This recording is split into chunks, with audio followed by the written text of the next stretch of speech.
여러분, 저와 여러분의 삶 속에 그리스도 예수의 부활로 말미암아 하나님이 계획하시고 이루어 가시는 구원의 삶, 거듭남이 시작되었어요. 그게 지난주 살펴본 3절의 말씀입니다. 그리고 베드로는 무엇보다 그 구원의 삶을 산 소망 가운데 시작된 새 삶이다, 이렇게 말하는 거예요. 그게 이제 3절의 후반절입니다. 예수 그리스도를 죽은 자 가운데서 부활하게 하심으로 말미암아 우리를 거듭나게 하사 산 소망이 있게 하시며, 베드로는 무엇보다 그 구원의 삶을 산 소망으로 시작되었다고 말해주는 거예요. 여러분, 영적으로 죽은 게 죄인이에요. 죄인은 영적으로 죽었다, 이렇게 말하는 거거든요. 영적으로 죽었던 자들이 그리스도 예수의 부활로 말미암아 새 생명을 얻어 거듭나는 삶을 사는 것, 그게 이제 구원이죠, 구원. 그러면 성도의 거듭난 삶은요, 새 생명 가운데 시작된 완전히 새로운, 전적으로 달라진 삶이에요. 근데 여러분, 우리가 신앙생활을 오래 하다 보면 거듭남, 구원, 이거 예배 때마다 듣잖아요, 우리가. 그러니까 머리는 계속해서 구원에 대하여 듣고 새로운 삶, 새 생명에 대해서 듣는데, 이게 리얼하게 우리의 삶 속에 버라이어티하게 이 구원의 삶이 쫙 펼쳐지는 게 아니에요. 여러분, 거듭나면 잘생겨져요? 생명을 얻으면 시기 질투가 사라집니까? 아니요. 분노가 사라져요? 아니요. 여전히 바들바들 떨어요, 화가 나면.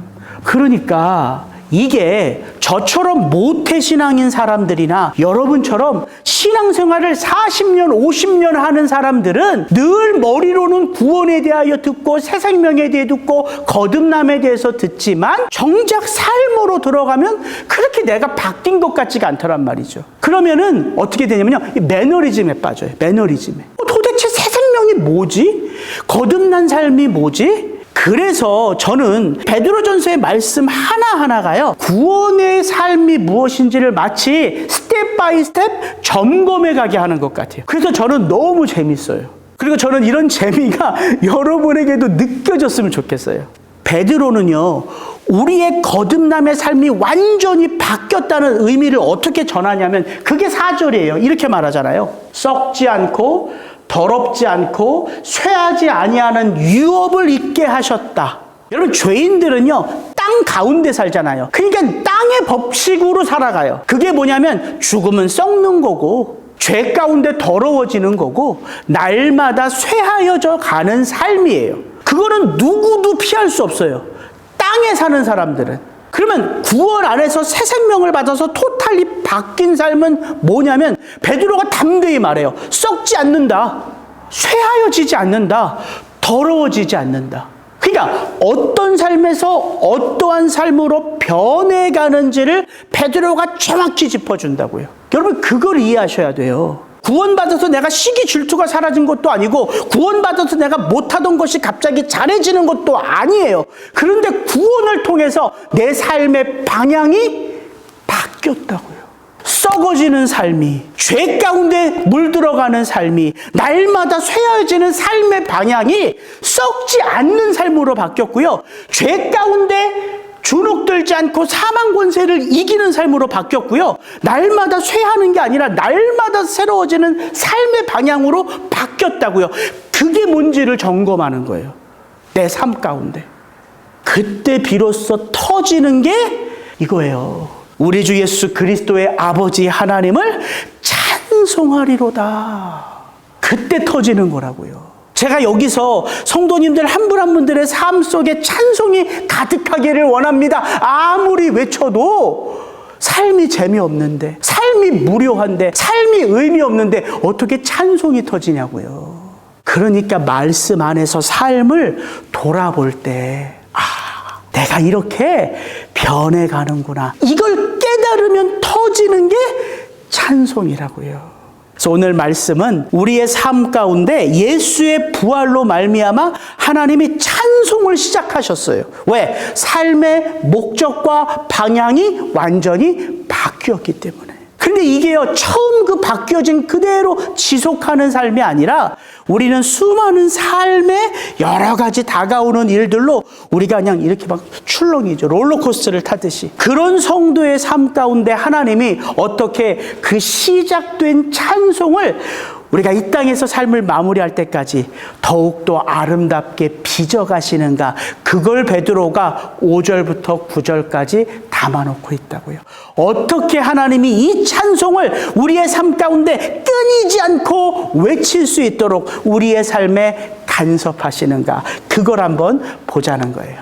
오늘 5절부터 9절의 말씀이 그 이야기를 하는데, 제가 가장 먼저 보고 싶은 게 뭐냐면, 베드로는 거듭난 성도의 삶을 산소망으로부터 시작한다고. 이유가 있습니다. 여러분, 오늘 5절부터 9절을 이렇게 가만히 읽어보면요, 베드로가 지금 무엇을 정확하게 알고 있냐면, 지금 이 편지를 받는 자들, 이 흩어진 디아스포라 교회가 나그네와 같은 삶을 살고 있는데, 그들이 지금 어떻게 살고 있는지를 베드로가 정확히 알고 있어요. 그럼 믿음은 언제 필요해요? 하늘 위에 필요할까요? 땅에서 살아갈 때 필요할까요? 네, 땅에서 살아갈 때 필요해요. 그러니까 믿음은 오늘 나의 삶 속에 내가 승리하기 위하여 필요한 게 믿음이에요. 믿음. 근데 소망은 가만히 보세요. 소망은 지금의 내가 내 모습을 볼 때 소망을 느껴요? 아니면 저 먼 미래를 볼 때 앞으로 변화될 나, 앞으로 승리할 나, 소망은 어디를 보게 해요? 네, 미래를 보게 하죠. 앞을 보게 해요. 베드로전서가 언제 쓰여졌는지 공통적으로 대부분 이 베드로전서가 쓰여진 시기를 어느 때로 보냐면 네로 황제 때로 봐요.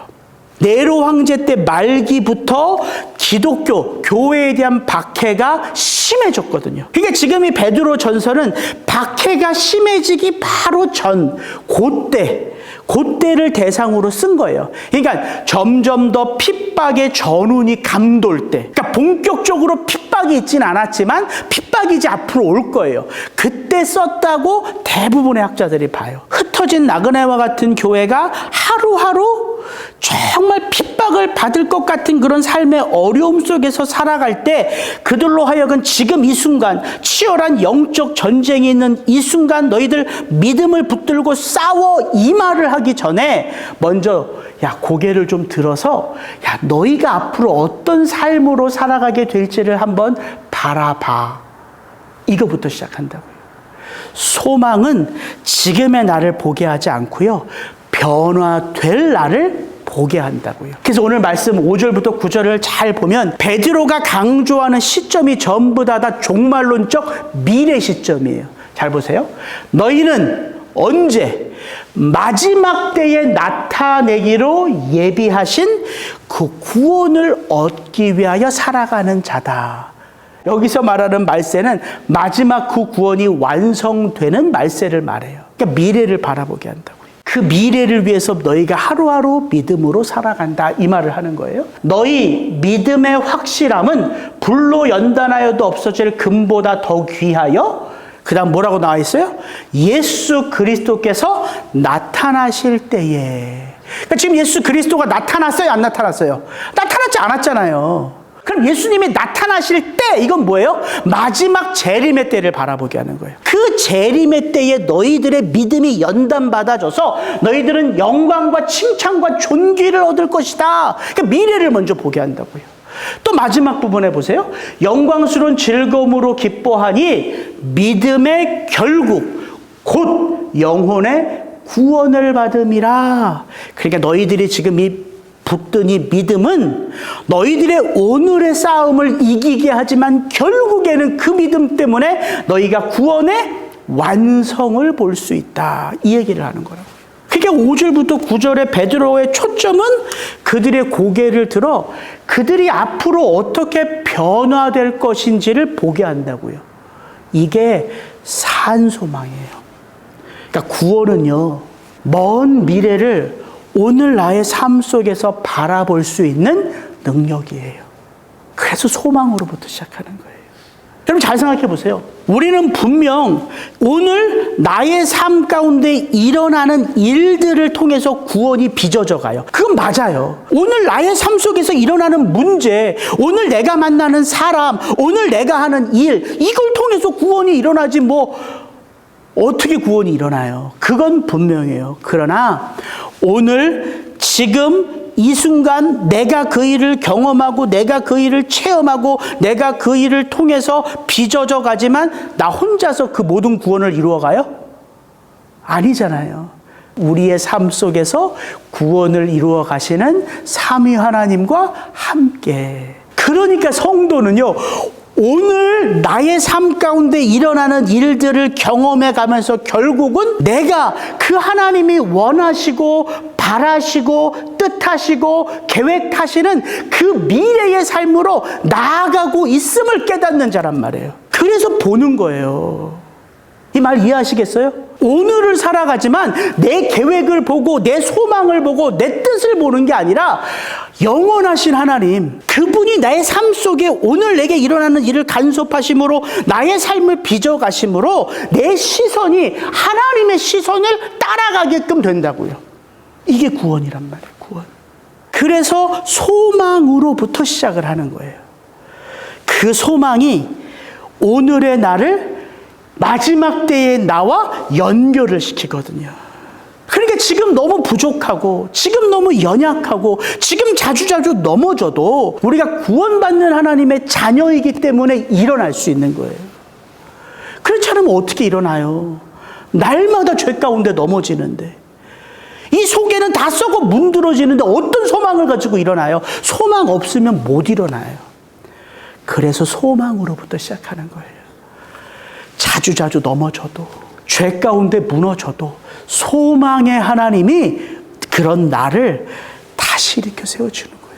사랑하는 아들아, 딸아, 네가 무너지고 쓰러지는 게 이상한 게 아니라 당연한 거야. 당연한 거. 그래서 내가 너 붙들고 그 미래의 너를 향하여 함께 동행하며 나아가는 거야. 여러분, 이걸 체험할 때 터지는 게 찬송이라고요. 찬송. 오늘 5절부터 9절을 보면 그렇게 하나님이 성도에게 찬송을 터뜨리시는 모습을 딱 세 가지로 보여줘요. 세 가지가 뭐예요? 하나님이 성도를 보호하신다. 하나님 마지막 때의 교회를요, 하나님이 붙들고 계세요. 이거 기억하셔야 돼요. 그래서 교회의 머리가 예수 그리스도인 거예요. 두 번째, 하나님이 마지막 때의 성도를 어떻게 하세요? 연단하세요. 무엇으로? 시시각각 우리의 삶에 다가오는 그 일들을 통해서. 세 번째, 하나님이 그렇게 연단받는 성도와 무엇 하세요? 교제하세요. 첫 번째, 하나님이 성도를 보호하세요.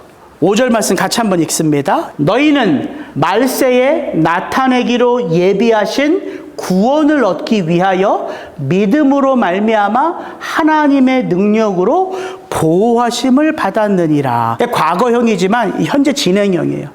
보호하고 계시다는 거예요. 그러니까 이 말 자체는 성도의 구원이 진공 상태에서 이루어지는 게 아니다. 하나님의 보호 아래 구원이 이루어지는 거예요. 저와 여러분이 구원받는 이 세상이 이렇게 생각하면 쉬워요. 교회에게, 성도에게, 하나님에게 우호적인 세상입니까? 아니잖아요. 그러니까 뭐가 필요해요? 보호하심이 필요한 거예요. 하나님이신 예수님이 이 땅에 와도 그 예수 그리스도를 알아보지 못해 십자가에 못 박은 게 세상인데 어떻게 이 세상이 교회에게 우호적일 수가 있겠어요? 이게 여러분에게 큰 위로가 되기를 축복합니다. 나의 삶이 보호받고 있다. 누구에게? 가장 크신 하나님에게. 이게 모든 성도들에게 모든 상황 가운데 무조건 하나님이 그렇게 그를 보호하신다? 그렇지 않아요. 보호하심이 무엇인지를 알기 위해서는 뭐가 필요하다? 지금 베드로는 말합니까? 믿음으로 말미암아요. 믿음으로 말미암아. 믿음이 어떤 삶을 우리에게 허락하는가? 히브리서 11장 1절 2절. 믿음은 바라는 것들. 다른 말로 하면 소망하는 것들이요. 믿음은 소망하는 자들의 삶 가운데 실상이요. 그러니까 믿음의 눈을 뜨면 뭐가 보여요? 내가 소망하는 그 하나님의 뜻이 보이고 하나님의 계획이 보이고 하나님의 능력이 보인다는 거예요. 그게 믿음이라는 거예요. 믿음은 연약한 나로 하나님을 보게 하는 역사. 그게 히브리서 11장이에요. 선진들이 이로써 증거를 얻었느니라. 믿음이 없이는 하나님을 기쁘시게 하지 못하나니 하나님께 나아가는 자는 반드시 그가 계신 것과 또한 그가 자기를 찾는 자들에게 상 주시는 이심을 믿어야 할지니라. 믿음은 우리를 누구와 연결시켜요? 하나님. 이게 믿음이에요. 믿음은 다른 거 아닙니다. 쉽게 생각하세요. 믿음은 나의 삶의 모든 것이 누구와 연결되어 있다? 하나님과 연결되어져 있다. 그러니까 믿음이 있어야지만 하나님께 간구할 수 있는 거죠. 그러니까 기도 믿음으로 하는 거예요. 그래서 기도 믿음으로 하는 거예요. 두 번째, 하나님이 성도를 연단하세요. 근데 무엇으로 연단하시는지가 이제 6절, 7절인데 이것도 같이 한번 읽습니다. 그러므로 너희가 이제 여러 가지 시험으로 말미암아 잠깐 근심하게 되지 않을 수 없으나 오히려 크게 기뻐하는도다.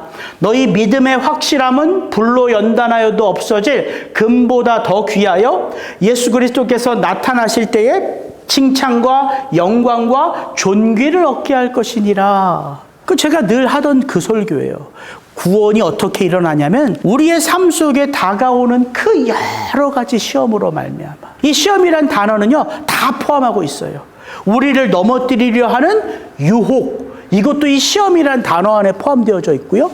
우리의 욕망, 욕심이 잉태한즉 죄를 낳고 죄가 장성한즉 사망을 낳느니라. 예, 이거 우리의 욕망으로 인해서 넘어지고 쓰러지는 거 다 여기 시험 안에 포함되어져 있어요. 또 뭐가 포함되어져 있냐면 하나님이 우리의 믿음의 수준을 알고 싶어 하세요. 우리의 마음이 하나님으로 가득한지. 그래서 테스트, 이게 다 포함된 단어예요.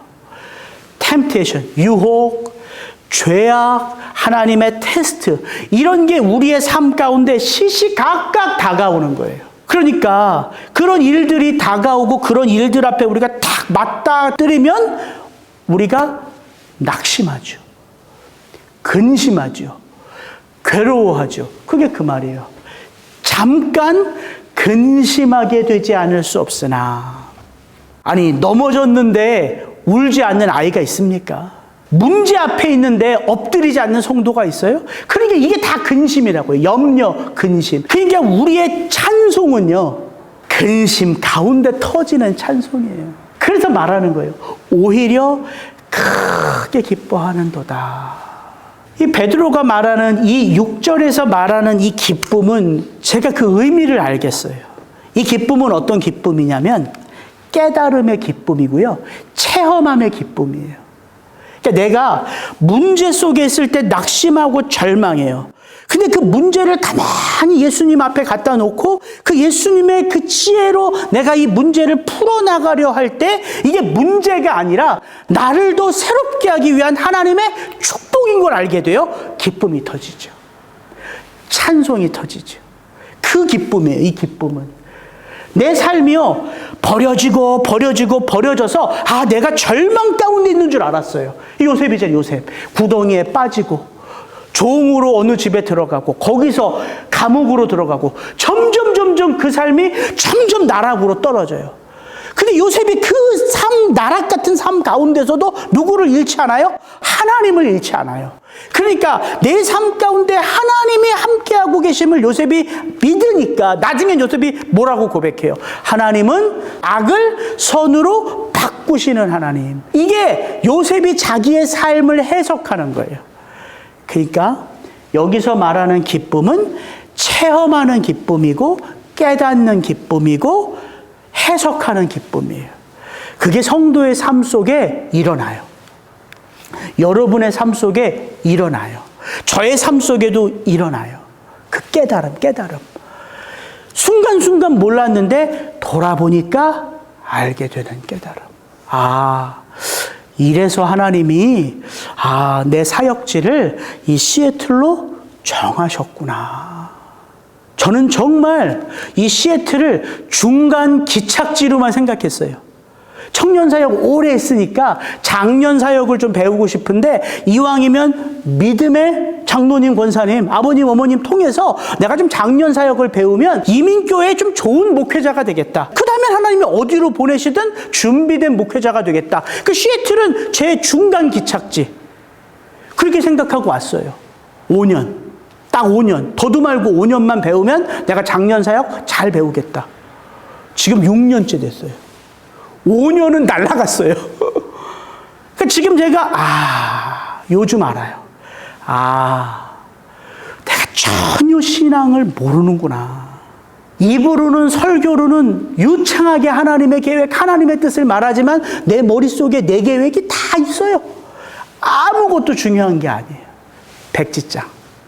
그냥 하나님이 보내시면 가는 거고요. 하나님이 있으라 하면 있는 거고요. 그게 우리의 삶이라고요. 돌아보니까 알겠더라고요. 그런 깨달음이에요. 그걸 깨달았을 때 터지는 감사. 신앙이란 이런 거구나. 그렇게 고난 속에서 하나님이 더 친밀하게 느껴지면서 우리는 점점 하나님의 사람으로 연단받아져 가는 거예요. 근데 마지막 이거를 모르겠더라고요, 제가.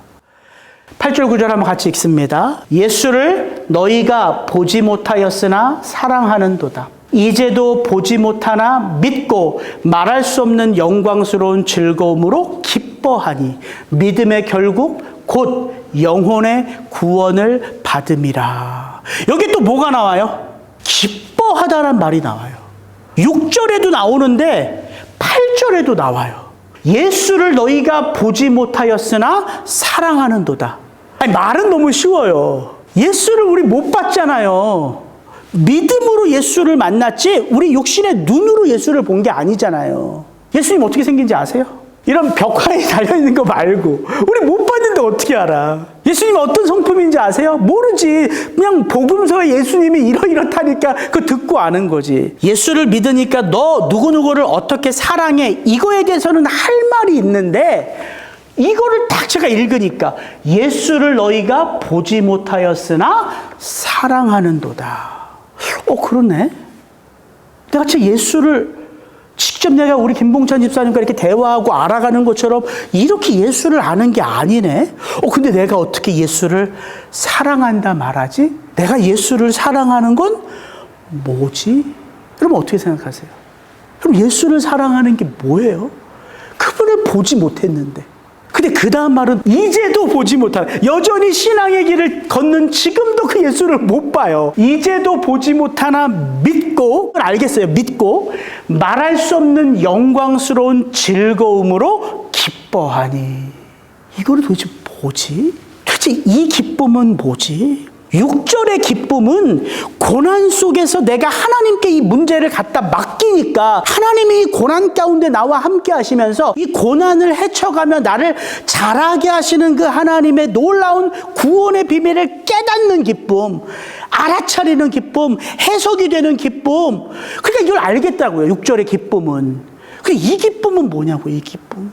예수를 보지 못했는데 사랑하고 이제도 보지 못했는데 말할 수 없는 그 영광스러운 즐거움으로 기뻐한다. 이거 여러분에게 있습니까? 이거를 안 읽을 때는 아무 근심이 아니고 뭐 생각할 게 없는데 이걸 읽으니까는 설교 준비가 안 되는 거예요. 이게 뭐지? 이 기쁨은 뭐지? 그래서 이런 질문을 한번 던져봤어요. 하나님의 보호를 받고 하나님 안에서 연단을 받으면 우리는 점점 어떤 사람으로 변화되어 갈까요? 내 삶 가운데 하나님이 보호하시고 내게 일어나는 많은 일들을 통해서 하나님의 나를 점점 빚어가시면서 내가 그 하나님의 영광스러운 구원으로 자라가면 그 모습은 뭘까? 그럼 뭐 같으세요? 흔들리지 않는 믿음의 견고한 사람이 된다. 말씀에 붙들려서 성령 충만한 사람이 된다. 뭐 여러 가지 표현을 할 수 있겠죠. 근데 제가 다 그렇게 생각하니까 하나가 뭐냐면 산소망. 이 산소망으로 내가 먼 미래를 바라볼 때 그 미래의 나는 누구처럼 되어 있어요? 그 예수 그리스도잖아요. 그 예수 그리스도의 형상, 예수처럼 되는 거예요. 내가 예수를 보고 내가 예수를 알고 내가 예수를 느끼고 중요하지 않아요. 중요하지 않아요. 왜요? 그 예수는 어디 있어요? 우리 속에 계세요. 아니 생각해 보세요. 예수가 우리 속에 계시니까 우리가 예수처럼 되죠. 맞잖아요. 이게 어려운 게 아니에요. 예수님이 내 속에 있으니까 내가 예수님처럼 되는 거예요. 그러니까 점점 그렇게 빚어져 가는 거라고요. 그러니까 이 표현이 베드로가 왜 이렇게 썼는지 모르지만 기가 막힌 거예요. 예수를 보지 못했으나 사랑하는도다. 당연하죠. 내가 예수를 보는 게 중요한 게 아니라 그가 나를 보셨고 그가 나를 아셨고 그가 나를 사랑하세요. 보지 못해도 사랑하는 거예요. 왜? 내가 그 예수 안에 있으니까.